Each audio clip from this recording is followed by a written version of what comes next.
Last week, French journalist Natasha Polony used the platform of a state-owned television channel to promote Hamas's propaganda.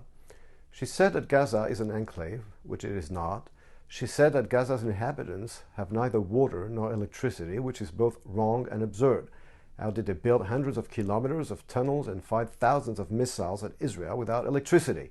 Before the war, about 90% of Gaza's water was produced locally, and Israel provided less than 10% of Gaza's water consumption.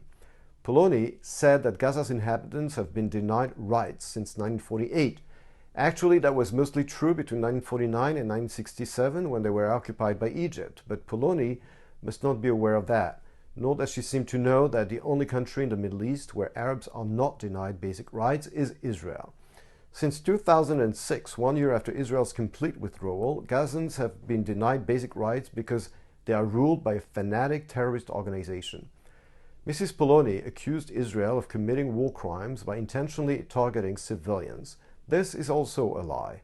Israel bombards military targets in accordance with international law, and there are inevitable civilian victims.